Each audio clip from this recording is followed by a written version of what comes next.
Et nous sommes, je peux le dire, bien en regardant même droit au caméra, nous sommes déjà dans l'église du temps de la fin. Beaucoup d'églises que nous sommes en train de vivre ici à Kinshasa, ils ne sont pas conduits par Dieu, mais ce sont les esprits, le diable qui contrôle cette église.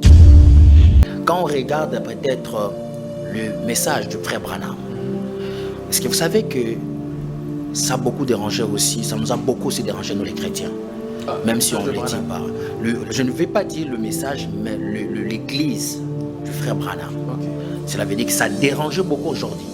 Ça nous dérange et ça continue encore à nous déranger. Ça dérange parce que ça continue à déranger. Exactement. Pourquoi? Parce que le branhamiste, frère Branham, c'est un serviteur de Dieu.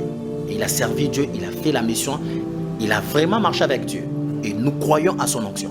Mais les gens qui sont venus interpréter la parole ou les œuvres du frère Branham, ils sont en train de faire vraiment ce que je peux dire, ils sont en train de blasphémer.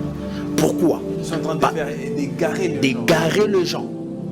Le frère Branham n'a jamais été Dieu. Frère Branham n'était pas dans la Bible.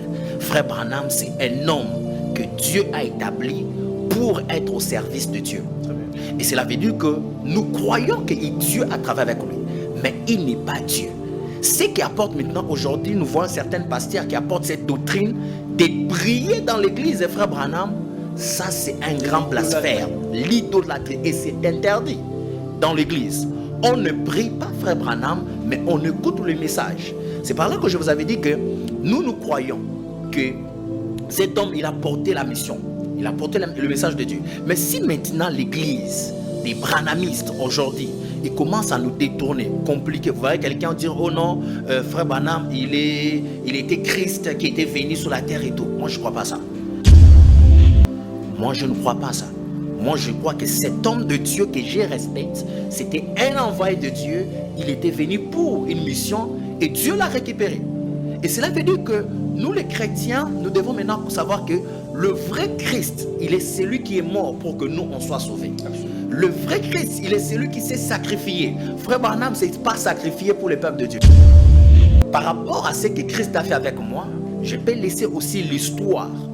En soi, je comprends une chose que... Vous avez marché avec Christ. Par rapport, exactement. Dans la manière où je marchais avec Christ. Vous avez servi Dieu. Parce que l'homme de Dieu fait deux choses. La première des choses, c'est annoncer Christ. La deuxième des choses, c'est laisser son histoire. Cela veut dire qu'en tant qu'homme de Dieu tel qu'on est là, j'annonce et je prêche Jésus et je laisse mon histoire. Le temps que je ne serai pas là, les gens qui verront ce que j'avais fait avec Christ, ils vont se rappeler à moi par rapport à mon histoire. Mais je ne suis pas Christ, mais je suis venu prêcher Christ. La vraie doctrine, la vraie mission, c'est de parler aux enfants de Dieu, de quitter Amal et revenir vers la lumière de Dieu. Et je pense que ces prédications-là, il y a des pasteurs qui sont en train de prêcher ça actuellement, que j'en connais même, mais il y a aussi des autres. Ils ont déjà oublié. Ils sont plus encore dans cette même doctrine. Ils ont déjà oublié même que cette doctrine existe. Pourquoi? Parce qu'il s'est dit que moi, en tant que pasteur, une fois que je vais prêcher sous l'impudicité dans l'église, mes fidèles vont me quitter.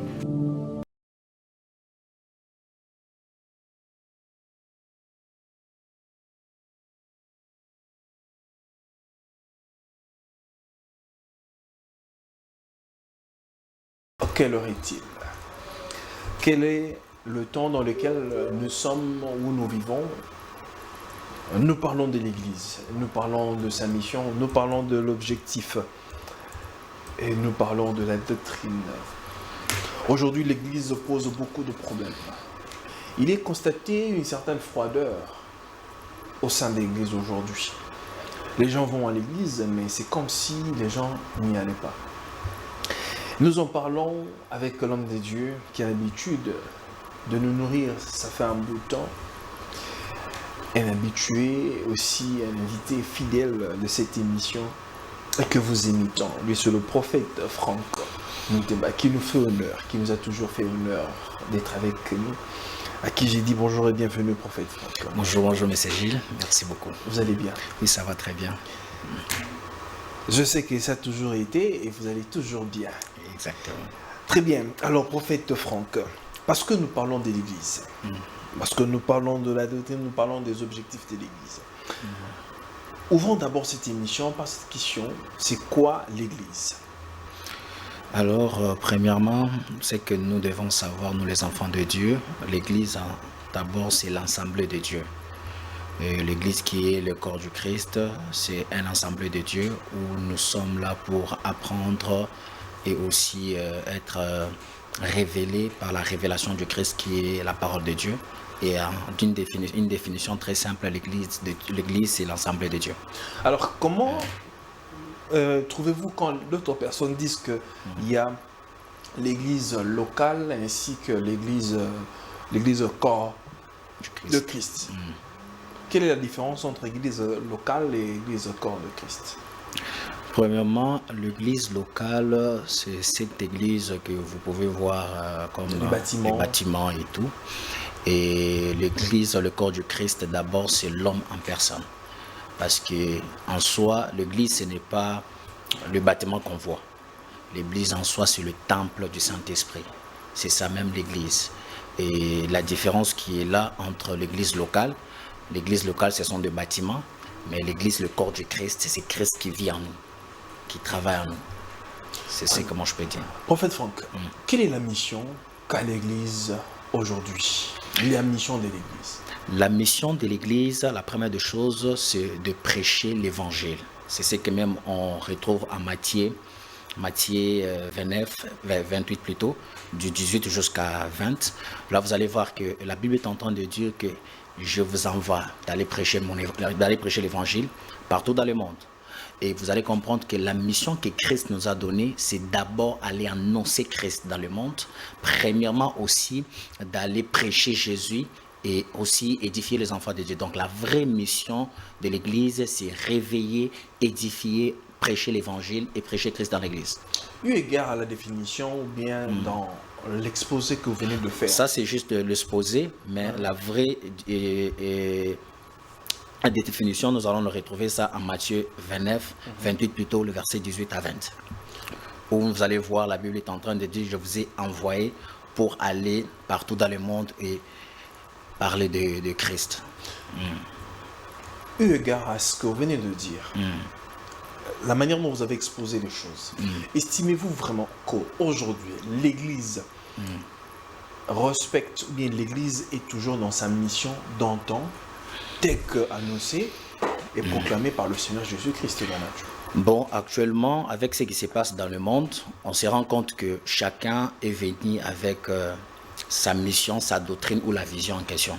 Et vous allez voir que par rapport à la mission que Christ nous a donnée, peu sont ceux-là qui sont en train de faire la mission de Dieu et beaucoup, ils sont dehors la mission. Cela veut dire qu'ils se sont déjà perdus. Ils ne font pas parce qu'aujourd'hui, nous retrouvons dans les églises d'actuellement, on est en train de vendre l'huile, on vend l'eau, on voit beaucoup de choses que même Christ n'a jamais accepté ces choses-là.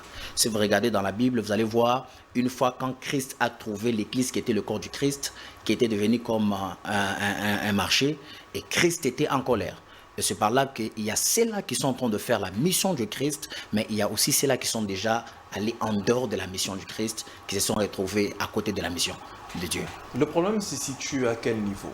Parce que si aujourd'hui la majeure partie se sont écartés de la voie de la mission première, ou bien primaire même de l'évangile, ou bien encore de ce qui a posé, de celui qui a posé le fondement. Le problème se situe à quel niveau? C'est un problème d'appel ou un problème de ministère ou un problème d'homme? La première des choses, le problème se trouve, c'est au niveau de l'appel. Parce que beaucoup, ils se sont appelés eux-mêmes sans que Christ les appelle. Il y a les appelés qui sont venus d'eux-mêmes. D'eux-mêmes, exactement. Il y a des gens qui ils ont constaté, par exemple, un homme de Dieu qui est tellement connu, qui fait bien le ministère. Prenons l'exemple de Papa Léopold Mutombo. Et vous allez voir que cet homme, peu importe ce qui se passe dans son ministère, il porte la grâce de Dieu et nous tous nous connaissons que c'est un appelé de Dieu. Maintenant, quand vous pouvez voir cet homme de Dieu faire des grandes choses, aller loin et guérir de gens, quelqu'un peut s'imposer, s'élever aussi. Non, moi aussi je peux faire comme lui. Ça, c'est quelqu'un qui s'appelle lui-même. Ce n'est pas Christ qui l'a appelé. Et cette personne, par rapport au sentiment qu'il a eu, il peut tout pas mal prêcher mal l'évangile pour détourner les enfants de Dieu. Et c'est par là que beaucoup des enfants de Dieu, ils sont en train de se retrouver en dehors de la mission du Christ, avec certains hommes de Dieu qui ne sont pas des appelés de Dieu, mais des personnes qui se sont appelés eux-mêmes pour orienter mal les enfants de Dieu. Je pense que le problème se retrouve au niveau de l'appel. Le problème se retrouve beaucoup plus au niveau de l'appel. Exactement. Il y a peu d'appelés. Il y a peu d'appelés et beaucoup de gens qui se sont appelés eux-mêmes, ils sont beaucoup désappelés. Mais la Bible dit qu'il y a beaucoup d'appelés, mais peu de lieux. Exactement. Maintenant, Mais au niveau de cela, maintenant, quand vous parlez au niveau du ministère, il y a beaucoup qui viennent se passant comme des appelés, mais en réalité qui ne sont pas appelés par Dieu. le problème se trouve où Dieu peut m'appeler au service de Dieu. Cela veut dire qu'au service de Divin. l'Église, divin exactement. Cela veut dire que je n'aurai pas toujours le même rôle que vous avez aujourd'hui à la mission. Par exemple, Dieu m'appelle M. Gilles pour organiser les choses, ici comme nous sommes en train de faire. Mais Dieu m'appelle moi en tant que technicien de son. Cela veut dire que maintenant, si moi je commence à envier ce que M. Gilles est en train de faire et partir et s'imposer, commencer à fournir les efforts pour que je sois aussi M. Gilles, c'est par là que beaucoup des enfants de Dieu se sont perdus. Et aujourd'hui, regardez dans le corps du Christ, tout le monde est devenu apôtre et pasteur. Nous allons voir des musiciens qui commencent bien frère, à un certain moment, paf, pasteur. Après, responsable d'une église. C'est quelque chose que Dieu nous appelle. Le ministère, une fois même on a parlé de ça, vous allez comprendre que le ministère, ce n'est pas l'homme qui s'appelle lui-même, mais c'est Christ qui l'appelle. Et lorsque Dieu t'appelle à l'appel au ministère, cela veut dire que Dieu te donne un service à faire. Et quand Dieu te donne un service, cela veut dire que Dieu t'envoie pour une mission. Tu dois faire ceci, tu dois faire l'église, tu dois guérir les gens.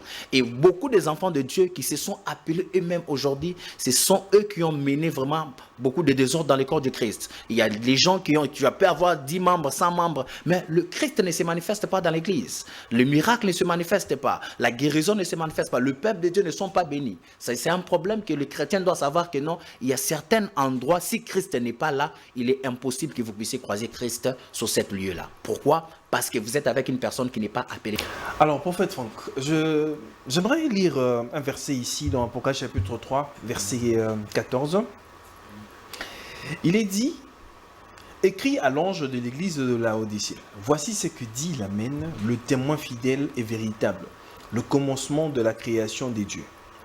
Je connais tes œuvres, je sais que tu n'es ni froid ni bouillant. Puisses-tu être froid ou bouillant? Ainsi parce que tu es tiède et que tu n'es ni froid ni bouillant, je te vomirai de ma bouche. Parce que tu dis, je suis riche, je me suis enrichi et je n'ai point besoin de rien. Et parce que tu ne sais pas que tu es malheureux, misérable, pauvre, aveugle et nu. Ce ne serait peut-être pas l'état de l'Église aujourd'hui, que l'Église est aveugle, l'Église est nue, l'Église est ni froid, ni chaud, ni bouillant. Ce serait peut-être pas l'état de l'Église aujourd'hui, prophète Franck. Moi, je peux le confirmer en disant que c'est vraiment l'état de l'Église actuelle, parce que l'Église du temps de la fin. Et si vous comprenez que même Apocalypse, là, c'est une révélation en fait du Christ envers son serviteur Jean. Vous allez voir que ce qu'on a donné au prophète Jean, et c'est ce qui est en train de se passer aujourd'hui dans l'Église. Nous sommes déjà dans l'Église du temps de la fin. Ah, nous sommes dans l'Église du temps de la fin. Exactement. Beaucoup sont dans le faux. Et beaucoup sont en train même de vivre même ça. Est-ce que vous savez que même certaines églises aujourd'hui, le pasteur sent bien qu'il montre l'amour juste à la chair. Mais une fois qu'il descend autour de la chair, c'est quelqu'un d'autre. C'est quelqu'un qui peut très mal te parler. C'est aussi un problème. Vous avez soulevé quelque chose de très capital. Oui. C'est quelque chose que j'ai observé aujourd'hui dans l'église. Les gens, les pasteurs peuvent prêcher comme ça du haut de la chair. Oui. L'amour. Exactement. Mais dans la pratique, dans le vécu quotidien, l'amour n'existe pas. L'amour n'existe pas. Ils sont colériques. Moi, je connais un homme de Dieu, je parle même son nom. Il prêche, beaucoup de gens le connaissent dans cette ville de Kinshasa. Il parle de Dieu, il parle de l'impudicité, il parle de tout ça. Mais ce n'est pas ce qu'il vit. Il vit autre chose. Il vit autre chose. De ce qu'il prêche. Vous comprenez un peu. Et c'est dans cette église-là, c'est l'église où vous allez voir que ce sont des personnes qui ont des moyens qui sont beaucoup plus considérées. Des personnes qui n'ont pas de moyens ne sont plus considérées. Ce sont de l'église où il n'y a pas la présence de Dieu, où c'est le pasteur qui a pris la place de Dieu. Donnez, Dieu va vous bénir. faisait ceci, Dieu, je vais vous bénir. Donc, la place de Dieu n'est plus encore dans cette église. Et dans cette église, pareil, vous venez même de lire, Dieu a déjà vomi certaines églises. Parce que Dieu ne peut pas être dans une église où sa présence n'est pas honorée. Dieu ne peut pas fonctionner dans une église où il ne se sent pas vraiment honoré, adoré. Et nous sommes, je peux le dire, bien en regardant même droit au caméra, nous sommes déjà dans l'église du temps de la fin. Beaucoup d'églises que nous sommes en train de vivre ici à Kinshasa, ils ne sont pas conduits par Dieu, mais ce sont les esprits, le diable qui contrôle cette église. Et je peux répondre comme ça, messager. Est-ce qu'aujourd'hui, prophète Franck, le Saint-Esprit est agissant dans l'église? Oui, je peux le dire, il y a dans l'église le Saint-Esprit agissant, pas dans toute l'église. En tout cas, je dois être vraiment très clair, c'est pas dans toute l'église. Le Saint-Esprit agit dans l'église où Christ est honoré, où il se sent à l'aise. Et nous voyons aussi les œuvres du Saint-Esprit, c'est par la transformation de la vie de certains enfants de Dieu. En soi, parce que quand nous voyons une personne qui était, tout à l'heure là je suivais même un témoignage d'un frère, une personne qui était tellement d'une vie très sale, complications, beaucoup de choses, mais qui a croisé Christ, sa vie a été changée, il a croisé la lumière de Dieu et aujourd'hui j'apprends que cette personne, il est frère d'une église et il croit et il est en train de prier Dieu. Et je pense que par ces témoignages que nous sommes en train de voir dans l'église, même dans mon église en question, je vois que le Saint-Esprit agit vraiment dans l'église. L'église, le Saint-Esprit agit. Parlons de l'onction. L'onction est toujours manifeste aujourd'hui dans l'église du Dieu vivant. L'onction est toujours en train de se manifester, mais on doit comprendre aussi qu'en dehors de l'onction, il y a autre chose. Est-ce que vous savez, M. Gilles, ce qui se passe aujourd'hui actuellement dans l'église, on doit le dire, le diable, aujourd'hui, il n'a pas peur du nom de Jésus.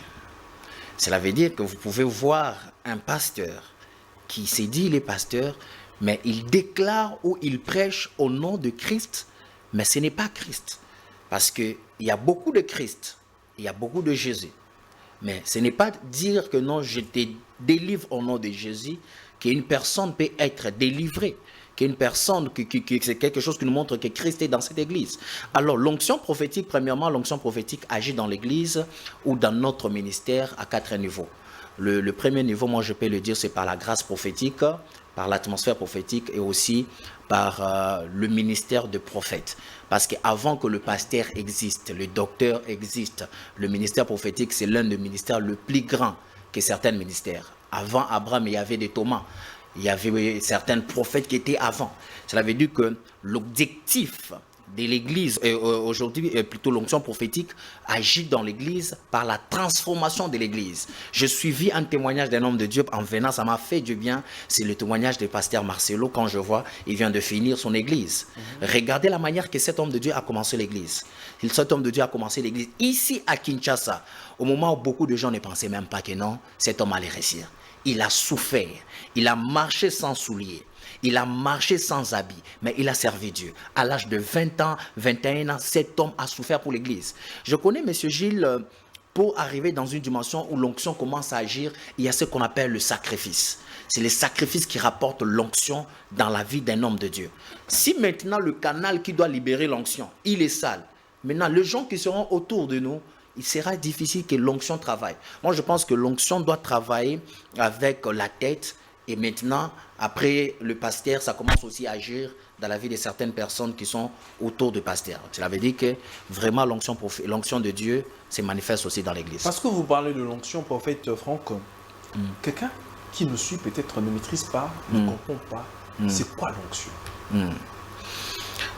Pour ne pas trop lui compliquer, l'onction, c'est la puissance de Dieu qui se manifeste par la puissance du Saint-Esprit. Cela veut dire que nous ne pouvons pas commencer l'appel au ministère sans l'onction. L'onction d'une manière, d'une définition très simple, l'onction c'est la puissance divine de Dieu sur l'homme que Dieu a établi. Parce que Dieu ne peut pas nous appeler au ministère au service sans pour autant être roi. Exactement, sans pour ne pas être roi. C'est pour cela que Jésus qui est venu, premièrement, quand Jésus a voulu commencer la mission, il fallait que Jésus reçoive d'abord. Il reçoit d'abord la présence du Saint-Esprit et aussi il reçoit l'onction de Dieu. Parce que le Saint-Esprit ne pourra pas travailler avec l'onction. Cela veut dire qu'en d'autres termes, on appelle ça la puissance, power is prophesy. Cela veut dire que tu ne peux pas commencer la mission de Dieu sans le Saint-Esprit qui apporte l'onction. Vous comprenez un peu? Et d'une manière très simple, c'est la puissance qui travaille avec le Saint-Esprit. C'est le Saint-Esprit qui vient, qui apporte l'onction et qui oint l'homme de Dieu. Exactement, c'est le Saint-Esprit. Très bien. Prophète Franck, parce que nous sommes en train de parler de l'Église, c'est quelque chose qui touche tellement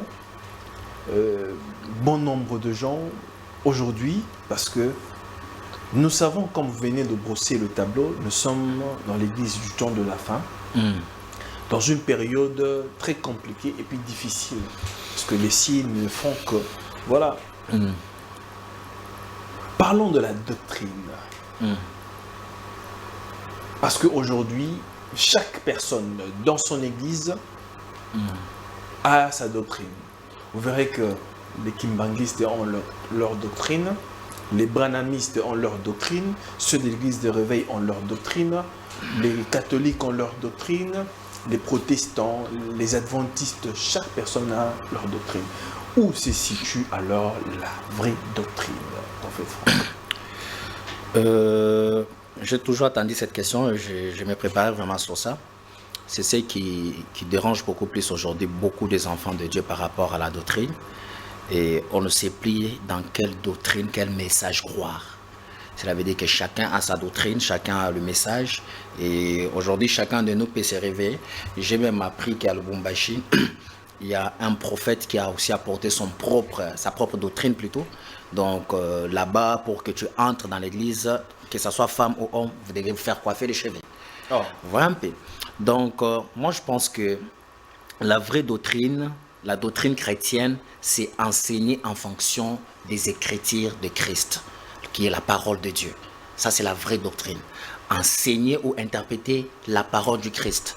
Mais aujourd'hui, quand on touche, aujourd'hui je vais toucher un peu, quand on regarde peut-être le message du frère Branham, est-ce que vous savez que ça a beaucoup dérangé aussi, ça nous a beaucoup aussi dérangé nous les chrétiens, même si on ne le dit pas. Je ne vais pas dire le message, mais l'église du frère Branham. Cela veut dire que ça dérangeait beaucoup aujourd'hui. Ça nous dérange et ça continue encore à nous déranger. Ça dérangeait, ça continue à déranger. Exactement. Pourquoi? Parce que le branhamiste, frère Branham, c'est un serviteur de Dieu. Et il a servi Dieu, il a fait la mission, il a vraiment marché avec Dieu. Et nous croyons à son onction. Mais les gens qui sont venus interpréter la parole ou les œuvres du frère Branham, ils sont en train de faire vraiment, moi je sais que je peux dire, ils sont en train de blasphémer. Pourquoi? Ils sont en train d'égarer les gens. Le frère Branham n'a jamais été Dieu. Frère Branham n'était pas dans la Bible. Frère Branham, c'est un homme que Dieu a établi pour être au service de Dieu. Très bien. Et cela veut dire que nous croyons que Dieu a travaillé avec lui, mais il n'est pas Dieu. Ce qui apporte maintenant, aujourd'hui, nous voyons certaines pasteurs qui apportent cette doctrine de prier dans l'église des frères Branham. Ça, c'est un grand blasphème. L'idolâtrie. Et c'est interdit dans l'église. On ne prie pas frère Branham, mais on écoute le message. C'est par là que je vous avais dit que nous croyons que cet homme, il a porté la mission. Il a porté le message de Dieu. Mais si maintenant l'église des branhamistes aujourd'hui, ils commencent à nous détourner, compliquer. Vous voyez quelqu'un dire, oh non, frère Branham, il était Christ qui était venu sur la terre et tout. Moi, je ne crois pas ça. Moi, je ne crois pas ça. Moi, je crois que cet homme de Dieu que je respecte, c'était un envoyé de Dieu. Il était venu pour une mission et Dieu l'a récupéré. Et cela veut dire que nous, les chrétiens, nous devons maintenant savoir que le vrai Christ, il est celui qui est mort pour que nous, on soit sauvés. Absolument. Le vrai Christ, il est celui qui s'est sacrifié. Frère Branham, ce n'est pas sacrifié pour le peuple de Dieu.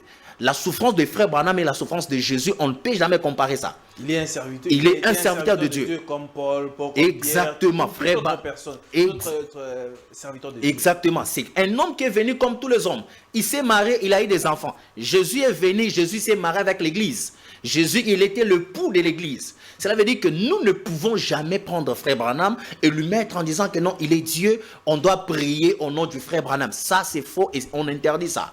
Et c'est parmi les enseignements qui détruisent. C'est anti-scripturaire. Exactement, ça nous détruit. Et si vous essayez d'expliquer à nos frères branhamistes, ils vont chercher à vouloir vous attaquer et faire ceci. Jésus-Christ, il est le seul Seigneur que nous devons prêcher dans le corps du Christ. Aujourd'hui, dans ces temps ici, nous devons prêcher Jésus-Christ. Nous ne devons pas prêcher Branham ou nous ne devons pas prêcher... Aujourd'hui, ce qui se passe aujourd'hui dans les églises là, vous allez voir que c'est tout. Frère Branham a dit, frère Branham a dit, frère Branham a dit. Où est Dieu? Où est Jésus qui a dit? Frère Branham a dit. Cela veut dire que ces gens-là croient beaucoup plus au message du frère Branham qu'à la parole de Dieu. Mais prophète Franck, directement, il y a quelque chose qui m'est venu en tête. Oui. Parce que vous êtes pasteur, vous êtes un homme de Dieu, vous connaissez, vous maîtrisez bien la parole de Dieu. Mais la Bible dit que Moïse était prêché aussi dans les synagogues, non? Vous devez comprendre, Moïse était prêché, bien sûr. Moïse, on a parlé par rapport à ses œuvres. Mais l'une des choses est que la manière qu'on a parlé de Moïse et ce qui se passe actuellement, nous pouvons dire que c'est des choses différentes. Vous pouvez aussi peut-être, bon, je prends l'exemple du prophète Franck. Le prophète Franck peut faire la mission, peut-être à l'âge de 180 ans, Dieu décide de me récupérer. Et par rapport à ce que Christ a fait avec moi, je peux laisser aussi l'histoire. En soi, j'ai compris une chose que... Vous avez marché avec Christ. Exactement. Dans la manière où je marchais avec Christ. Vous avez servi Dieu. Parce que l'homme de Dieu fait deux choses. La première des choses, c'est annoncer Christ. La deuxième des choses, c'est laisser son histoire. Cela veut dire qu'en tant qu'homme de Dieu tel qu'on est là, j'annonce et je prêche Jésus et je laisse mon histoire. Absolument. Le temps que je ne serai pas là, les gens qui verront ce que j'avais fait avec Christ, ils vont se rappeler à moi par rapport à mon histoire. Mais je ne suis pas Christ, mais je suis venu prêcher Christ. Cela veut dire que maintenant, ce que nous on voit aujourd'hui, mais c'est juste ça exagère, ça nous dérange. Malgré qu'on n'en parle pas, aujourd'hui on doit parler. Vous allez voir quelqu'un qui s'est dit non, surtout ces gens d'église-là, il y a beaucoup des hypocrites. Beaucoup des hypocrites. Oui, moi je vais le dire. Il y a beaucoup des hypocrites. Ce sont eux qui disent que non, la femme de la place c'est la cuisine, mais la même personne qui a dit ça là, il est dans des blasphèmes. Voyez un peu toutes ces choses-là. Les gens là se font tellement qu'eux, ils sont saints. Ce sont les chrétiens qui sont... Moi, je peux dire que les chrétiens que vous négligez ici, ils croient bien. Il y a même des bons chrétiens, de plus que certains frères et certaines sœurs qui sont dans l'histoire des Est-ce qu'il y a une église aujourd'hui qui peut avoir le monopole de la vérité pour se dire, bon, dans mon église, c'est-à-dire dans notre église, c'est nous qui avons la vérité. Et pour aller au ciel, il faut seulement croire peut-être à la parole qui est prêchée par notre apôtre, je sais pas, par notre abbé ou que sais-je encore. Bon, je pense qu'il y a beaucoup d'églises qui sont dans le vrai et que nous pouvons même dire aux enfants de Dieu que dans notre église, il y a ça, mais actuellement, ça commence même à faire peur d'envoyer les enfants de Dieu. Vous savez, vous pouvez dire à un enfant de Dieu, va dans telle église. Et là-bas, tu trouveras Christ, tu seras bien nourri. Mais ça fait peur, on ne sait plus encore. On commence à dire, on préfère dire à un enfant de Dieu, prie Dieu, lis ta parole. Peut-être le Saint-Esprit va t'enseigner la parole et tu arrête-toi par là. Mais prophète Franck, vous ne trouvez pas quelque part, quand vous dites, vous recommandez aux gens d'écouter seulement, oui, c'est-à-dire de lire. Mais on ne sait pas discerner maintenant actuellement le vrai église, tellement qu'il y a beaucoup de choses qui se passent. La Bible dit que la foi vient de ce qu'on entend. Exactement. Ce qu'on entend vient de la parole. Mais la parole de Dieu, la parole de Dieu est proclamée par un homme de Dieu. Le Saint-Esprit aussi. Oui, certes, mais Dieu travaille toujours avec les hommes, comme vous, prophète Franck. Dieu travaille avec les hommes. Le livre éthiopien, pour connaître ce qui était dit dans la parole de Dieu, il fallait qu'il y ait Philippe. Exactement. Que Philippe vienne lui faire découvrir les choses, prophète. Exactement. On ne refuse pas, mais c'est Gilles. C'est tellement bien d'orienter même les enfants de Dieu que non, va dans cette église, c'est là on prêche la vraie parole de Dieu, va dans telle église. Mais actuellement, moi je peux dire qu'il y a beaucoup d'églises. Regardez comme moi j'aime souvent beaucoup suivre, je n'ai jamais eu la grâce d'être là-bas, mais regardez comme l'église La Compassion.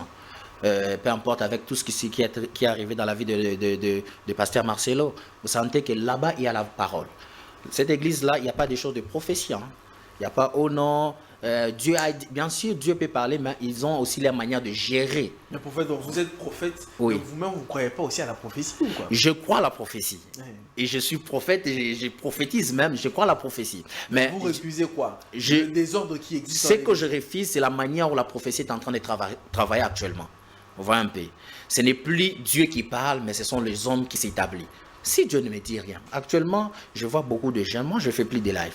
J'ai déjà coupé avec l'histoire dans des lives TikTok et tout. Ah, vous avez Pourquoi? coupé? Oui, oui, j'ai pris vraiment mon temps d'abord de me retirer avec toutes ces choses-là. Pourquoi? Parce que bon, avec tout ce qui se passe dans l'histoire des TikTok là, il y a tellement beaucoup de faux, on ne sait plus on ne sait plus encore savoir qui est vrai et qui est. Donc les gens maintenant commencent à nous confondre. Voilà. Vous êtes dans Zoom, vous allez dans Bon, Zoom. même pas Zoom là. Pour moi, je me concentre vraiment sur mon église parce que j'ai le groupe de mes fidèles, mon église, que ce soit l'église de Paris et l'église de Lubumbashi, nous avons notre groupe WhatsApp. Cela veut dire que je peux envoyer un lien, nous tous on se retrouve là-bas. On prie sans passer par TikTok, sans passer par Facebook. J'enseigne les enfants de Dieu dans le calme et on finit. Pourquoi un peu tout ça? Parce que aujourd'hui, on a peur. On commence à avoir peur d'envoyer les enfants de Dieu, vas-y dans telle église, vas-y dans telle église. Et quand il va partir, il se passe quelque chose. Il va te dire que non, papa, c'est toi qui m'avais envoyé. Papa, c'est toi qui m'avais orienté. Et je préfère, moi, je peux même dire aux enfants de Dieu, venez à Iron Church. Le prophète Franck va vous enseigner la vraie parole de Dieu et vous serez édifiés. Vous voyez un peu, M. Gilles? Prophète de Franck, Oui. à la manière dont les choses sont en train d'évoluer aujourd'hui dans le monde, dans l'église, parce que des fois, quand je suis à la maison, je suis un peu épris d'effroi. Oui. Je me pose certaines questions. La manière dont nous sommes en train d'évoluer, à voir comment la prophétie est en train de s'accomplir. Des fois, je me demande, est-ce que l'enlèvement n'a peut-être pas eu lieu et que nous sommes restés? Parce que il est dit que quand il y aura enlèvement, ce sera de manière, Christ l'avait dit, le Seigneur Jésus avait dit, que il viendra comme un voleur dans la nuit pour prendre son épouse. Est-ce que l'enlèvement n'a peut-être pas eu lieu déjà et qu'on ne s'est pas rendu compte? Ou bien les portes ont été fermées, comme nous dit Apocalypse chapitre 5, quand l'agneau prit le livre, la fumée est entrée dans le temple, l'intercession s'est arrêtée. Est-ce que nous ne sommes pas à ce niveau-là et que tout ce que nous sommes en train de faire présentement là sur terre n'a plus d'impact d'une certaine façon? Moi, je pense d'une manière très prophétique, pour bien vous répondre avec l'Esprit de Dieu, l'enlèvement plutôt, ça n'a pas encore eu lieu. Pourquoi? Parce que il y a certains signes qu'on n'a pas encore vu jusque-là, qui a été dit dans la parole de Dieu. Mais il y a aussi d'autres signes que nous sommes en train déjà de voir. Regardez aujourd'hui, il y a Israël qui a la guerre avec l'autre pays. Donc tous ces signes-là, tout ce qui se passe aujourd'hui, moi je pense que ce sont des signes qui nous préviennent déjà, comme un réveil, qui nous signale déjà que Christ est à la porte. Et lorsque Christ viendra, c'est par là qu'on va voir l'enlèvement du Père. Parce que vous savez une chose, M. Jules. Est-ce que vous estimez vraiment que l'enlèvement devra intervenir ou bien avoir lieu de manière claire et nette et que tout le monde sera au courant? Mais selon la parole, Christ l'a annoncé comme ça. Vous savez que dans la Bible, Apocalypse, je pense Apocalypse 11, le verset 3, la Bible est en train de parler sur l'histoire des deux hommes de Dieu qui doivent revenir. Mais si vous lisez bien ce verset-là, à partir de verset 3 jusqu'au 10e verset, vous allez comprendre qu'on est en train de parler sur deux hommes de Dieu qu'on ne connaît même pas leur nom, leur identité, c'est qui viendra dans le temps de la fête pour annoncer Christ. Et vous allez comprendre que depuis que je t'entends de lire Apocalypse 11, le verset 3 jusqu'au verset 10, on nous parle de deux hommes de Dieu qui doivent revenir. Et là-bas, vous allez comprendre que dans la Bible, on nous a dit Moïse et Élie reviendra encore. Apocalypse chapitre 11. Apocalypse chapitre 11. On nous a dit que là-bas, on est en train de parler sur deux serviteurs de Dieu. Parce que le verset 3 là commence que je pense que je peux les lire pour ne pas me tromper rapidement. Apocalypse 11. Élie et Moïse seront envoyés en Israël. Exactement. Les deux oliviers. Exactement. Je vais les lire rapidement. Vous allez comprendre ce que la Bible est en train de dire. Apocalypse 11, verset 3. Mais en attendant que vous êtes en train... Oui. Ok. La Bible dit ceci: je donnerai à mes deux témoins le pouvoir de prophétiser, revêtus de sacre, pendant 1960 jours. Ce sont les deux oliviers et les deux serviteurs de Dieu qui tiendra le Seigneur de la terre. Mais pour ne pas prendre beaucoup de temps, ces versets, si vous les lisez bien, vous allez comprendre que ce sont deux serviteurs de Dieu. Que la Bible est en train de dire, je leur donnerai le pouvoir de prophétiser pendant 1260 jours. 1260, quand on fait le calcul, c'est 3 ans et demi. Exactement. Maintenant, ça nous ramène dans Daniel chapitre 9, verset, je crois, 27. Et les 3 ans et demi qui viendra, parce que nous avons 70 semaines de Daniel. Exactement. Vous voyez un peu toutes ces choses. Maintenant, si moi, je n'ai pas encore vu toutes ces choses ici se réaliser, je me dis encore que Christ, l'enlèvement n'est pas encore venu. Mais prophète Franck, les deux témoins viendront après que l'enlèvement soit parti. Après la épouse oui. soit déjà partie, c'est alors que les deux témoins viendront en Israël. Exactement, ils viendront après l'enlèvement. Mais si vous regardez tout ce que Dieu a parlé dans l'Apocalypse, ça n'a pas encore... Bon, on voit quand même des signes. Le Seigneur Jésus-Christ dit ici dans Matthieu, c'est pourquoi lorsque vous verrez l'abomination de la désolation dont a parlé le prophète Daniel établi en lieu saint, que c'est lui qui lui fasse attention. La désolation de l'abomination de la désolation. Mais nous l'avons déjà vécu, prophète. Ça, nous l'avons déjà vécu. Mais c'est Gilles. Maintenant, vous avez complètement... Qu'est-ce que nous voulons encore voir de spectaculaire pour nous montrer vraiment que Christ soit est déjà venu ou bien il est déjà à la porte? Et la Bible dit, comme vous venez de le dire, qu'il frappe, il est déjà à la porte, et c'est lui qui ouvre son cœur, il entre. Mais pour ne pas trop entrer en profondeur, moi je pense que si Christ vient, l'enlèvement va se passer d'une manière biblique. Nous allons partir vers le Père. On va maintenant commencer à nous juger parce que le jugement va fonctionner. Maintenant, il y a aussi d'autres personnes qui ont déjà vécu aussi leur enlèvement. Parce que les gens qui sont déjà morts, est-ce que vous savez que le jour de l'enlèvement, ils vont se réveiller? Toute personne qui est morte en Christ, avec le Saint-Esprit, quand la trompette va plairer, toutes ces personnes-là, ils vont se réveiller pour être jugés au temps de la fin. Maintenant, la trompette n'a pas encore sonné. On va un peu messager. Maintenant, les gens ont peur. Les gens se disent, l'enlèvement, peut-être on doit juste attendre que l'accomplissement. Ah, ça ne se fera pas comme ça? Non, ça peut se percer comme ça. Quoi, les gens sont en train de monter. Non, non, pas monter. On peut être avec vous, on est en train de parler comme ça. Pas que moi, je disparais. Et moi, vous aussi, vous disparaissez.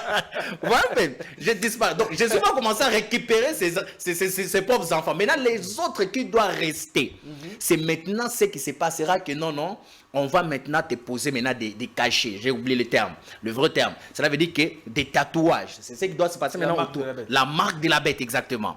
Vous voyez un peu. Maintenant, quand la marque de la bête, si tu n'as pas la marque là, en tout cas, le diable, il te récupère. Est-ce que la marque de la bête, peut-être que vous pensez, prophète Franck, ce sera c'est-à-dire quelque chose de si physique comme ça, visible à l'œil nu ou comment?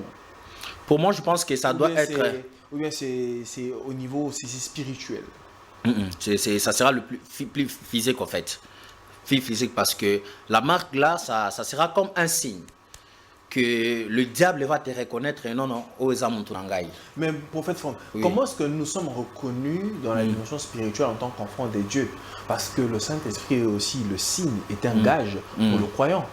Tout celui qui a le Saint-Esprit a le signe de Dieu. Comment vous pouvez dire que ce sera une marque posée La sur marque de la bête, la marque de la bête ne sera pas imposée par Dieu. Ça, Oui. c'est le diable qui s'en occupe.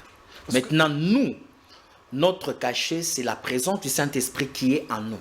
Évidemment, nous Ouais. avons l'Apocalypse est un livre de symboles, de signes et de symboles. Alors, si par exemple, de l'autre côté, il y avait une entité spirituelle, le Saint-Esprit, qui est marqué, qui marque les enfants des dieux, du sceau des dieux qui est le Saint-Esprit, pourquoi est-ce que de l'autre côté, du côté de l'ennemi, ce sera quelque chose de physique? Moi, je pense que ça sera quelque chose de physique. Pourquoi? Parce que si vous regardez bien, il y aura il y aura une manière où on vous pose des questions. Tu acceptes Jésus ou le diable? Si tu acceptes Jésus, on te coupe la main. On est en train de te tuer, mais par une manière de te torturer. Mais pourquoi ça sera physique? Cela veut dire que même cette marque-là doit être physiquement sur les personnes qui seront de l'autre côté. Mais nous, le Saint-Esprit chez nous, on n'aura pas ces problèmes-là parce que Christ est déjà en nous et nous serons déjà partis. Vous voyez, donc moi je pense que ça sera physique sur... La Bible dit que vers le temps du soir, vers le temps de la fin, il y aura une obscurité qu'il n'y a jamais eu depuis que le monde est monde. Ok. Dans les livres de témoins de Jéhovah, on nous montrait un livre, un recueil biblique.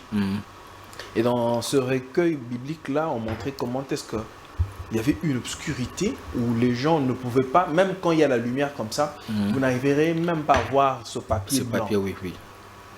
Est-ce de manière littérale que nous pouvons nous imaginer en ce temps de la fin, quand ça arrivera, que les choses seront comme ça et que ce sera une obscurité telle que mentionnée, voilà, comme ça, ici. Mais ça a eu une autre dimension. Moi, je pense que ça sera quelque chose qui doit arriver. Mais vous savez qu'il y a d'autres pays qui ont vécu ça, qui ont vraiment vécu ça. Mais moi, je pense que c'est quelque chose qui sera comme un signe du Christ. Donc, tous ces signes-là, c'est ce que je viens de dire, que quand on commencera seulement à voir le signe que Christ avait déjà annoncé, dans le temps de la fin, la guerre en Israël, la guerre ici, tout ce qu'on verra, tout ce que Christ avait déjà annoncé, si on commence à les constater, que cela commence à toucher le monde entier, ce sont des signes qui doivent nous dire qu'on doit se réveiller. Et beaucoup de choses ont déjà commencé déjà. Voilà un peu. Il y a beaucoup de gens que nous sommes déjà en train de vivre, mais beaucoup des enfants de Dieu ne se rendent pas compte que non, ça c'est un signal, que Christ est en train de nous signaler que je suis à la porte et je suis en train de venir. Cela veut dire qu'il peut nous surprendre. Alors c'est là où maintenant le problème réside. Voilà. Si Christ revenait aujourd'hui, prophète Franck, parce que je suis méthodiste, parce que je suis presbytérien, parce que je suis catholique, parce que je suis branhamiste, je suis l'église de réveil, je suis. Alors quand Christ viendra-t-il me prendre moi qui suis catholique, ou bien Christ viendra prendre celui-là qui est protestant, ou bien celui-là qui est dans l'église de réveil? Christ prendra qui exactement? Christ viendra prendre son église qui est le corps du Christ. Parce que Jésus n'a pas dit que quand je viendrai récupérer l'église catholique ou bien le mosquée. Ça n'existe pas. Mais Christ a dit, je viendrai prendre le corps du Christ qui est l'église, mon temple. Pour arriver à devenir ce corps de Christ, cette église-là, il faut avoir reçu un enseignement. Avoir reçu Christ. Avoir reçu un enseignement. Oui. Et c'est au travers de cet enseignement-là qui vous forge à voir Christ. Exactement. Parce que la Bible dit au commencement était la parole. La parole était avec Dieu. Et la parole est Dieu. Exactement. Quand nous écoutons les enseignements qui est la parole de Dieu, c'est Christ que nous recevons. Alors si par exemple, dans l'église catholique, je donne un exemple comme ça, je ne sais pas pour les disqualifier catholiques, et que dans l'église catholique, la parole de Dieu n'est pas portée d'une certaine façon, ça veut dire qu'il y a quand même une vérité quelque part, dans laquelle, quand Christ reviendra, prendra ses enfants. Oui. Je pense aussi par rapport à ça, Le style de l'église là, je pense que devant Christ, ça n'aura pas vraiment beaucoup d'importance. Parce que quand Christ viendra, il est possible que dans l'église catholique, que Christ récupère ses propres enfants.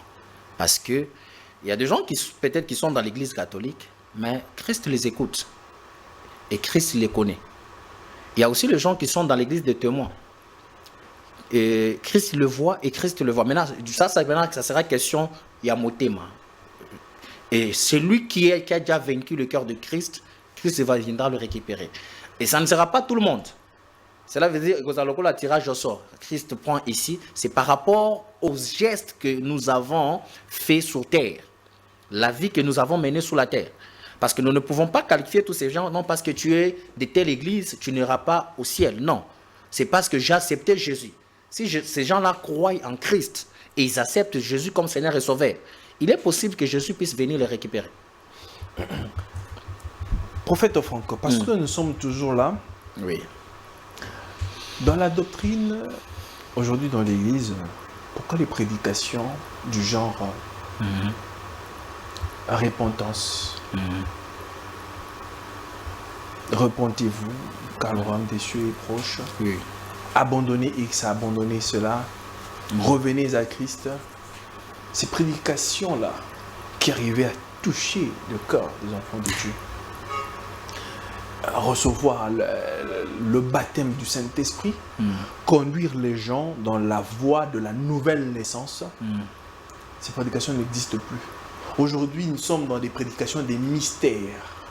On veut enseigner les gens les mystères, comment sont les étoiles, comment sont, par exemple, les 4 êtres vivants, comment le diable opère, comment les démons ont enchaîné nos vies, tout ça là.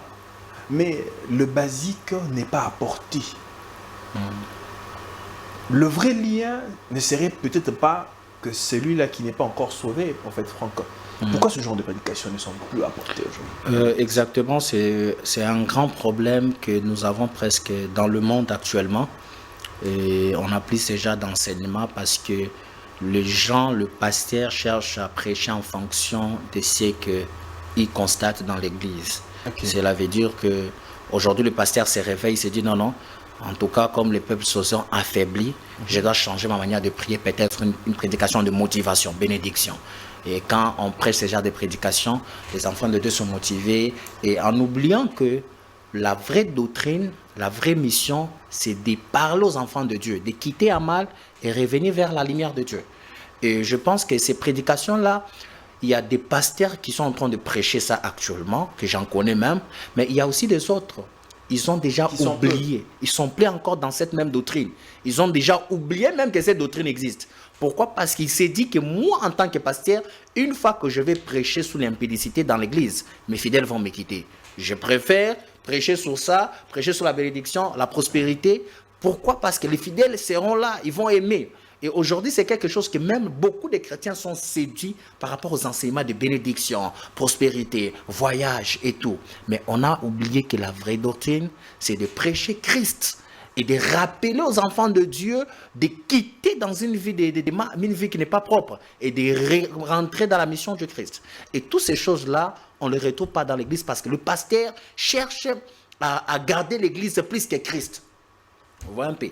Il cherche à garder l'église qui est le peuple de Dieu, qui est Christ. Vous avez les enfants de Dieu, mais prêchez-les la parole de Dieu. Sans se rendre compte que nous abîmons ou abîmaté, mais nous prêchons que non, ici, si tu ne te répands pas, si tu pêches, tu vas aller en enfer. Vous voyez que les églises là, ce sont des églises.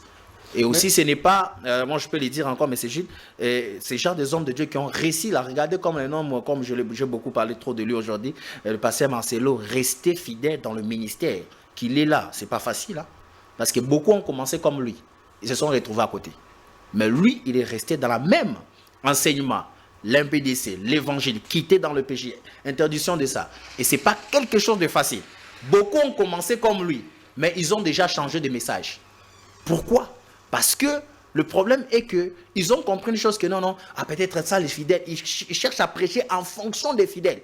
Pas encore en fonction de la vraie doctrine, du message de Christ. Est-ce que si par exemple ces prédicateurs sont devenus complaisants aujourd'hui, ce n'est peut-être pas à cause en fonction des fidèles, comme vous venez de le dire là, si on essaye d'être dur dans l'évangile, on n'aura pas beaucoup de fidèles dans l'église et que les fidèles vont fuir. Exactement. Bon, c'est à cause de ça, vous savez, quand Dieu vous établit, parce qu'il y a une des choses que j'ai appris, une chose que Dieu ne change jamais le message, mais Dieu change de messager. Le vrai message du Christ reste. Dieu, il a envoyé, il a établi Moïse, mais il a remplacé Moïse par Josué, si je ne me trompe pas, oui, par Josué. Cela veut dire que Dieu ne change pas le message, mais Dieu change de messager. Dieu peut me changer moi, établir quelqu'un d'autre. Cela veut dire que le message de Dieu ne doit pas être transformé. Et aujourd'hui, beaucoup de pasteurs changent le message. Quelque chose que Dieu lui-même ne peut pas faire. Voilà un peu. Dieu ne peut jamais changer le message. Le message reste vrai et nous devons prêcher le message tel que Christ nous a dit. Mais beaucoup, ils préfèrent garder l'église. J'ai 100 membres, 1000 membres, 2000 membres. Je dois protéger. Et c'est pour cela que vous allez voir, ce sont les églises du temps de la fin. Et quand ils seront à côté du Christ, Jésus va leur dire, je ne vous ai jamais connu. Seigneur, j'ai fait les miracles à ton nom. J'ai guéri à ton nom. J'ai fait ceci à ton nom. Mais Jésus va te rappeler que je ne t'ai jamais reconnu parce que quand tu étais sur la terre, tu n'étais pas sous la mission du Christ. Tu étais sous ta propre mission. Prophète Franck, est-ce que vous, en tant que serviteur de Dieu, un pasteur d'une grande église, est-ce que vous n'avez peut-être pas froid au dos, vous n'avez peut-être pas peur de servir le Seigneur dans les conditions ici et que de franchir un tout petit peu? Ouais, exactement. Des fois, l'œuvre de Dieu, comme j'ai toujours l'habitude de dire, ce n'est pas vraiment très facile avec tout ce qui se passe aujourd'hui. Vous savez que l'œuvre de Dieu aujourd'hui, M. Gilles, ça commence à nous faire peur, sans vous mentir. Moi qui vous prêche ici, j'ai été empoisonné plus de 2 fois. Tout simplement à cause de la grâce. 2 fois. 2 fois. C'est à Kinshasa ici? Premièrement, c'était à Lubumbashi, deuxièmement à Kinshasa. Mais cette affaire ici, j'entends tellement, ça devient comme une chanson. Exactement. Que les hommes de Dieu sont empoisonnés. Plusieurs que j'ai reçus sur mon plateau ici se plaignent dans des poisons. Exactement. Donc, il fallait même que Dieu m'aide pour que je quitte le pays pour aller faire des examens. Mais Dieu m'a fait grâce, je suivais des soins ici à l'hôpital cinquantenaire et tout a bien marché par la grâce de Dieu. Mais vous allez voir qu'aujourd'hui, on a peur. Personnellement, moi, je peux même le dire aujourd'hui, M. Gilles, je n'ai plus encore des amis. Pourquoi? Parce que je commence à avoir peur des gens. Je ne sais pas à qui me confier. Je ne sais pas qui faire confiance. Des chrétiens sont devenus aujourd'hui plus dangereux que des païens. Un chrétien va t'aimer quand il te voit comme ça, mais il est prêt à te mettre à terre. Les chrétiens prennent du poison pour mettre au micro de pasteur. Des chrétiens sont capables de prendre son frère et l'humilier et salir l'image de l'autre. Mais il oublie que c'est lui que tu salis. Quand tu salis l'autre, parce que quand quelqu'un prend la boue pour salir l'autre, il restera aussi avec certaines saletés sur ses mains. Ça veut dire que tu lui salis, tu t'es sali aussi. Et le chrétien oublie tout ça. Et c'est ce qui me fait aujourd'hui mal. Je commence à comprendre ce que le frère Branham faisait. Frère Branham, il partait prêcher l'évangile, mais il avait un ami à lui qui était païen. Parce qu'il savait que mon ami païen ici ne me jugera pas. Lui, quand il finit de faire tous ses miracles, il partait le voir, il parlait. Il discutait avec lui. Pourquoi des chrétiens aujourd'hui on a perdu? Parce que le diable travaille beaucoup plus dans l'église que dans des boîtes de nuit. Voilà pourquoi le frère Patrice avait chanté. J'ai cherché le monde, je l'ai trouvé dans l'église et l'église, je l'ai trouvé dans le monde. Exactement. Il y a maintenant échange. Aujourd'hui, on a des frères païens qu'on peut même se confier à eux, de plus que des frères chrétiens, qui s'appellent des prophètes même, ou des serviteurs. C'est fort. Oui, on préfère manger avec des païens. On préfère partager avec des païens qu'avec des chrétiens. On préfère faire des affaires avec des païens. On refuse. Un chrétien, tu fais des affaires avec lui comme ça, il va même vouloir te dire non, non, bon,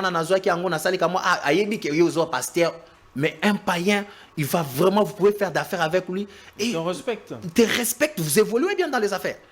Le chrétien aujourd'hui, on a peur des chrétiens.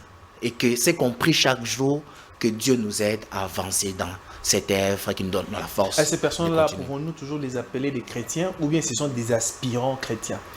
Bon, ce sont, je ne sais pas, je sais pas quel nom que je peux leur donner, mais moi je pense que ce sont les gens qui s'appellent eux-mêmes chrétiens. Ah, ce sont des aspirants. Ouais, les aspirants en Parce fait, que qui, un chrétien ne peut pas arriver à faire le mal. mais et même là qui parlent même de Jésus, ils peuvent même passer devant là, ils prêchent Jésus, Jésus, Jésus. Mais demain tu apprends que non, il a empoisonné son frère. Voilà un peu mes sujets. Et je voulais aussi dire, j'ai un petit cadeau pour vous. Je ne peux pas finir l'émission sans vous donner ce petit cadeau. Ah là là. J'aimerais que mon collaborateur s'il peut m'amener ça. Ah là là. C'est un cadeau, vraiment, Dieu m'a mis à cœur de vous l'offrir. C'est un cadeau qu'on a pris chez Sèvres Travel. Waouh. Oui. Waouh. Waouh. En tout cas, merci beaucoup, prophète Franck. Merci, merci. Merci et que Dieu vous bénisse richement. Merci. Donc, vous pouvez constater, hein, vous, peut-être vous qui ne pensez pas à moi, le prophète Franck a pensé à moi. Voilà, on m'a offert un cadeau. En tout cas, je bénis beaucoup le Seigneur pour ce cadeau. Merci beaucoup. Et je le reçois tellement avec tout mon cœur.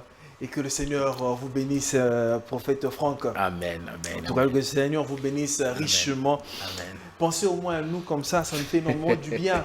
Et le Seigneur vous bénira en fait. Amen. Et le Seigneur voilà, multiplie encore les multiples bénédictions, prophète Franck. Je vous bénis. Amen. En tant que serviteur de Dieu, en tant qu'enfant de Dieu, Amen. je vous bénis dans le nom puissant du Seigneur Jésus-Christ. Amen. Amen. Ça me va droit au cœur ce cadeau.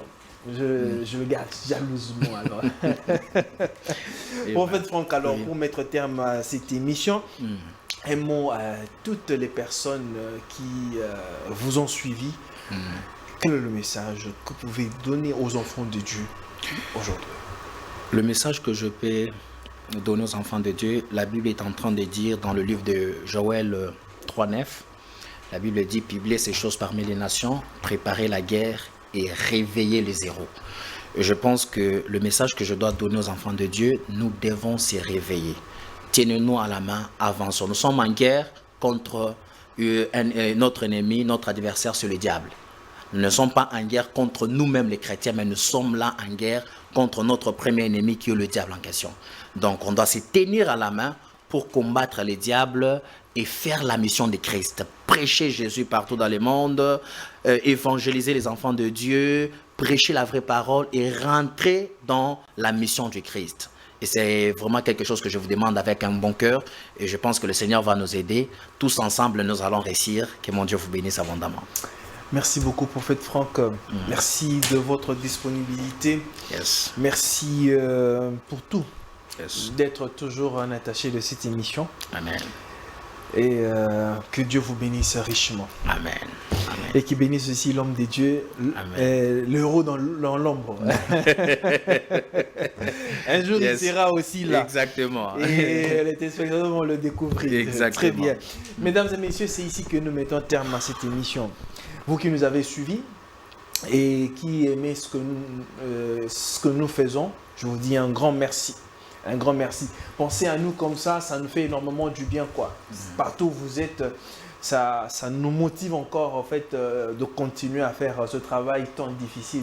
Vous penserez peut-être que se tenir là, c'est comme une blague, mais c'est un travail coriace, très difficile. Alors, si vous nous soutenez, d'une manière ou d'une autre, que le Seigneur vous met à cœur, ça nous fera énormément plaisir. Alors, pour le reste, portez-vous bien, que la paix soit avec vous et que Dieu vous bénisse. Au revoir.